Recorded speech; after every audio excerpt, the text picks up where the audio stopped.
All right, guys, we have another leak on our hands. Now, Bambu Lab is well known for this at this point. I feel like every week, every month, we got a leak from Bambu Lab. I honestly am starting to think that Bambu Lab is either extremely incompetent with their information, or Bambu Lab is using these leaks to hype up their products, create buzz, and get people interested in their next printer coming out of the gate. Why do I say this? Bambu Lab is a very large company, and they have, for the most part, a very large amount of experience at this point in running a large company, especially since a lot of these people that started Bambu Lab came from DJI, which is also a fairly large company that does a lot of production and preparation. And DJI also had a fairly bad track record of leaking products before they were announced. So I get a feeling Bambu Lab is just doing this to hype us up, to give us some buzz about a brand new printer that's going to be coming up soon. But either way, I'm happy to see the leaks because that gives us something to discuss and helps us pre-plan for what printers are coming out in the future and helps us decide if we should wait or if we should just buy what we have in the market now because what's coming up isn't of interest to us. That said, what we have here is a leak showing a wiki page that Bambu Lab edited themselves. So they created this wiki page, and they have an entry for how to attach the cutter module to the H2D. Now, the H2D already exists. That's a printer that came out 3 or 4 months ago. And the wiki shows how to attach the cutter unit to that tool head for the H2D, but then on the next page also shows how to attach the cutter module to the H2S. And the H2S doesn't exist. That's not a printer that's currently part of the lineup that Bambu Lab offers. So the H2S is probably our next printer in this lineup. Now, the image shows the front cover of the toolhead of the H2S, and it looks extremely similar to the leak we had before that showed a cover that was reminiscent of the A1 with just a larger viewing window.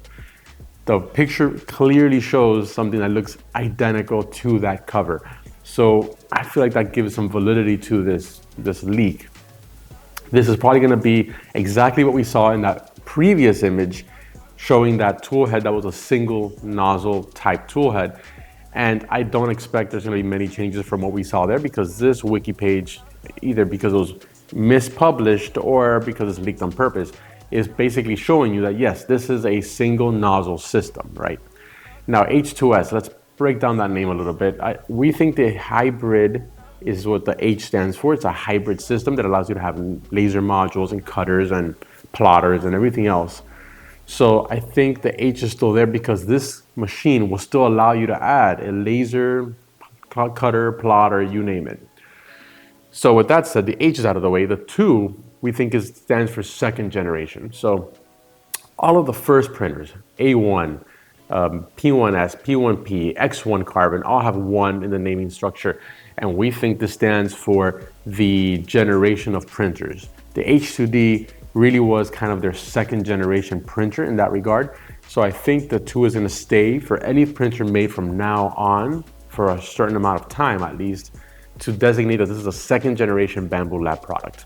And then the S, of course, the H2D stood for dual nozzles with the D, and the S is going to stand for single nozzle. So this is basically an H2D in size and capacity with a smaller tool head and only a single nozzle.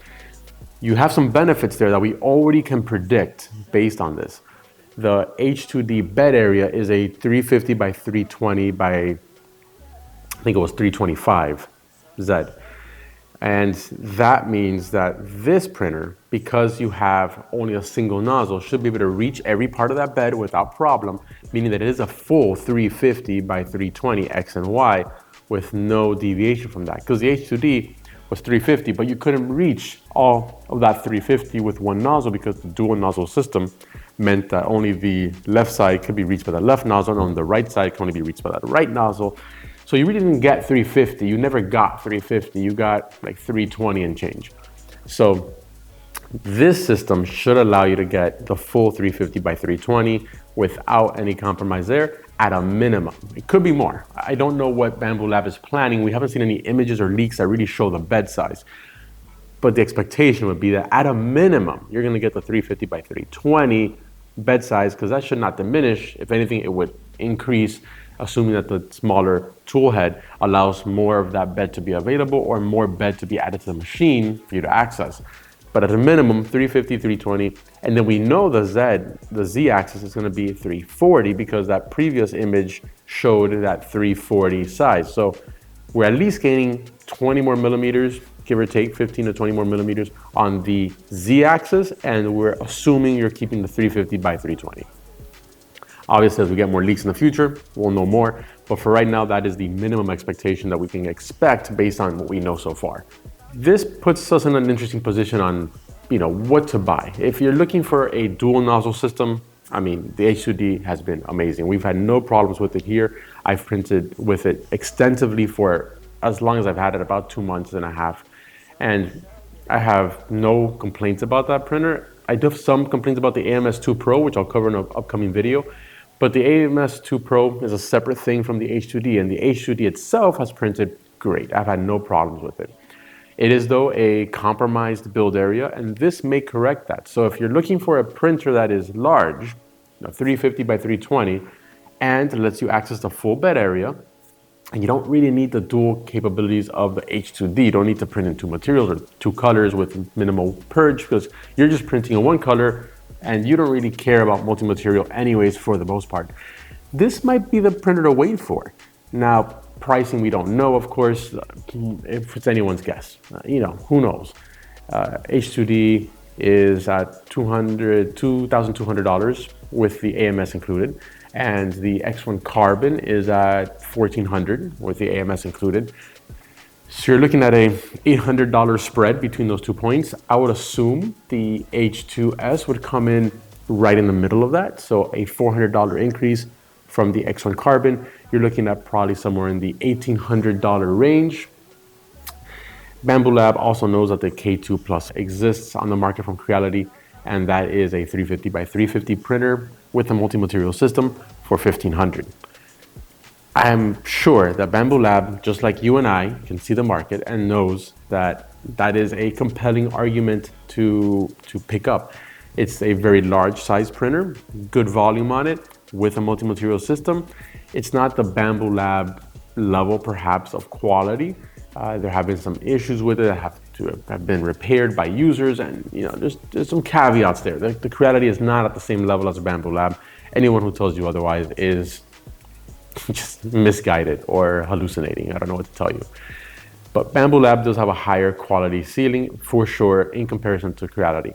But you're also paying the price for that. So they're gonna have to compete somewhere close enough to the K2 Plus, but far enough away to justify the margins and make a profit. I would expect this to be $1,800. $1,850, maybe $1,899 with the AMS included. That's where I would price this out if I was Bambu Lab. That would be my guess. That's where they're gonna be.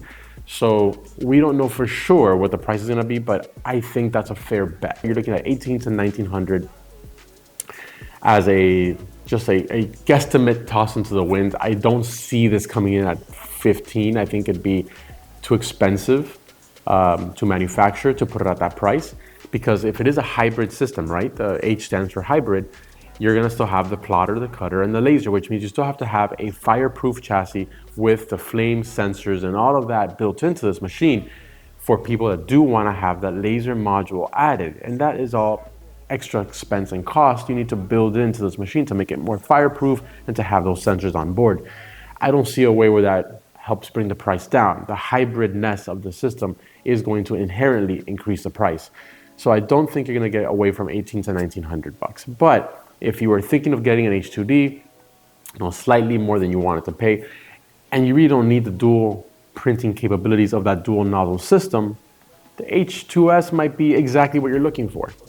Either way, we're gonna have to wait and see what Bambu Lab leaks in the next few months to tell us what this printer is actually going to be. But I think it's a fairly safe bet to just go with the mindset of what we've mentioned in this video so far.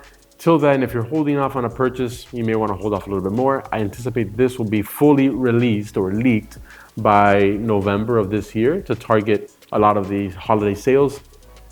Historically, a lot of printers for Bambu Lab are announced around the November timeframe. So I anticipate this will be no different. If you can hold off till November, there might be some more options for you to pick up. If you are happy with getting a slightly more expensive printer that has a dual nozzle system, then the H2D has not disappointed me, to be honest. It's been a great, great printer. I would highly recommend it. So you can't go wrong with it, but it is expensive. So something to keep in mind. With that said, thank you for checking out the content on the channel. I hope this was useful to you. As more leaks show up, we will announce them and discuss them here. And if anything else shows up in the world of 3D printing that I think is relevant to you, we will make a video and put that out so you can learn about it. Please drop a like and subscribe if you like the content, if it was helpful or beneficial to you, because that helps the channel grow and helps me make more videos. So please drop a like and subscribe. With that said, keep on printing. Thank you for checking out the content, and I'll see you on the next one. Take care.